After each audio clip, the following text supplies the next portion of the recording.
आप आरोप लगाने तक सीमित मत रहिए, आरोप को कंक्लूड करने का काम कीजिए। हम जो आरोप लगाए थे आप पे, आज देखिए कंक्लूड होता जा रहा है, लोग जेल में जा रहे हैं, अरबों रुपया पकड़ाया है, जमीन बेनामी संपत्ति पकड़ी गई है। बिलासपुर में लिफाफे जिसने फेंके थे, कार्रवाई होगी? बिल्कुल कार्रवाई होनी चाहिए, प्रशासन कार्रवाई करनी चाहिए, 100% कार्रवाई करनी चाहिए। लेकिन मैं दूसरे विषय पे आ रहा हूँ। देखिए, प्रदेश की जनता ने और कांग्रेस पार्टी विधानसभा के पूर्व, लोकसभा के पूर्व और रायपुर दक्षिण के चुनाव के पूर्व भी यही नैरेटिव सेट करने की कोशिश कर रही थी। हाशिए पे चली गई कांग्रेस। मैं आपसे एक बात कहता हूँ, डंगे के चोट पे कह रहा हूँ, 10 नगर निगम की चुनाव हो रही है, अगर हमारे फेवर में परिणाम आए या हमारे अगेंस्ट में परिणाम आए, लोकतंत्र की खूबसूरती ये होनी चाहिए, स्वीकार करना चाहिए, नहीं आना चाहिए, लोकतंत्र की हत्या नहीं होनी चाहिए, ऐसी बात करते हैं। फिर वही बात, स्वीकार क्यों नहीं कर, जो लोकतंत्र में जो नतीजे मिलेंगे उसको स्वीकार करने पड़ेगा।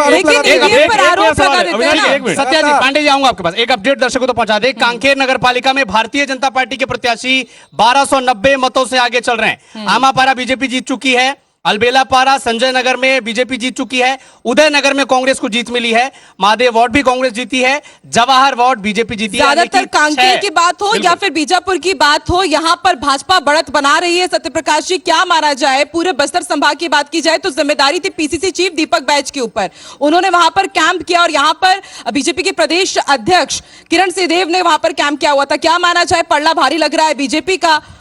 नहीं आकाश जी, देखिए मैं बोल रहा हूँ ना, वो नतीजा आने दीजिए। एक चीज मैं पूछना चाहूंगा निशिकांत पांडे जी, और एक और अपडेट अपने दर्शकों को बता दें, कोंडागांव से ये बस्तर संभाग से ताल्लुक रखता नगर पालिका कोंडागांव वार्ड क्रमांक 22 से भाजपा प्रत्याशी उत्तम पटेल जीत गए हैं और नगर पालिका कोंडागांव वार्ड क्रमांक 20 से भाजपा प्रत्याशी मंजू पाठक प्रत्याशी भी जीता है, जिसे कांग्रेस पार्टी ने निष्कासित किया था। हाँ, वार्ड क्रमांक 9 से। तो क्या माना जाए कि आपने उन्हें टिकट नहीं दी, निर्दलीय लड़ते हैं, कांग्रेस को पटकनी दे दिए?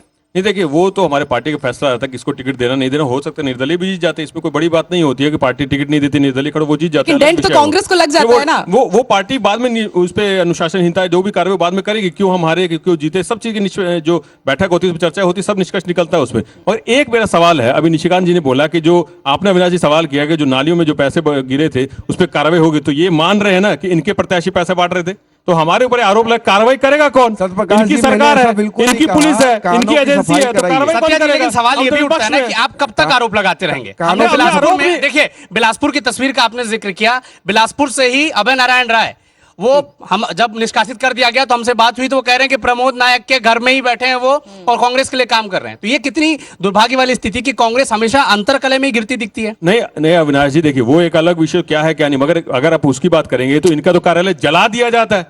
हमारे कोई कार्यालय जला के बता दीजिए आप। इनके जो कार्यकर्ताओं ने आरोप लगाए थे, वीडियो सबने देखा है कि भाई किस तरह से पैसे के लेन देन हो जा रही है। सत्यप्रकाश जी, जिस दिन टिकट पर मंथन हो रहा था राजीव भवन में, बाहर कांग्रेस के कार्यकर्ता भी हो हल्ला कर रहे थे, अंदर मंथन चल रहा है और बाहर हंगामा चल रहा है। वही मैं बोल रहा हूँ, आकांक्षा जी हो हल्ला कर रहे थे, मगर बाद में सबको मना लिया गया, सब एकजुट होकर पंजा छाप के लिए लड़ रहे थे। कहीं कार्यालय जला बाद में, बताइए आप। इनका तो हो हल्ला भी हुआ, बाद में कार्यालय भी जला। यही तो मैं बताना चाह रहा हूँ ना, हमारे यहाँ एक बार टिकट मिल जाता है, उसके बाद सारे कार्यकर्ता उसके पीछे लग जाते हैं। सत्या जी आऊंगा, सत्या जी आपके पास बीजापुर से बड़ा अपडेट आप तक पहुंचा दें। नगर पालिका अध्यक्ष में भारतीय जनता पार्टी इस वक्त पीछे चल रही है।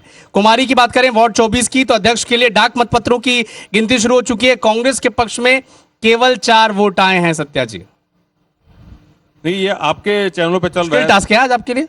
नहीं मैं इसमें, देखिए वो लोकतंत्र है, जनता किसको वोट देगी नहीं देगी उनका विषय है, मगर इसमें कहीं ना कहीं सरकार जो बैठी हुई है, सरकार जैसे मैंने बोला, आप धन बल का दुरुपयोग किस तरह से कर रहे हैं, किस तरह से आप डरा रहे हैं। हमारे प्रत्याशियों के ऊपर FIR हुई है, तमाम चीजें। परसों की घटना है जो हमने प्रेस कॉन्फ्रेंस करके बताया, पंडरिया में क्या हुआ है। आप टैंकरों के अंदर पैसा लेके जा रही है, तो सबके सामने है, पुलिस थाने में FIR नहीं होती है। बीजापुर में नगर पालिका के अध्यक्ष भाजपा प्रत्याशी वही पीछे चल रहे हैं, वो हो जाएंगे आगे, वो कोई बड़ा विषय नहीं है। लेकिन आपने कहा कि 4 वोट मिले हैं, तो वही मैं कह रहा हूँ, 4 बज गए, लेकिन पार्टी अभी इनकी जारी है, पार्टी करते रहे।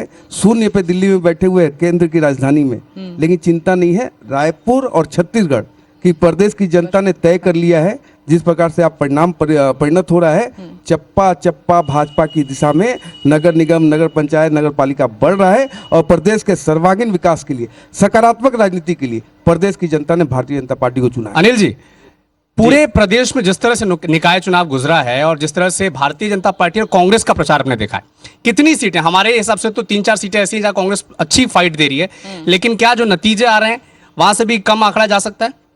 देखिए अविनाश, अभी तो मतदान काउंटिंग शुरू हुई है, इसलिए बहुत ज़्यादा सेफ्रोलॉजिस्ट बनने का हम बन नहीं सकते।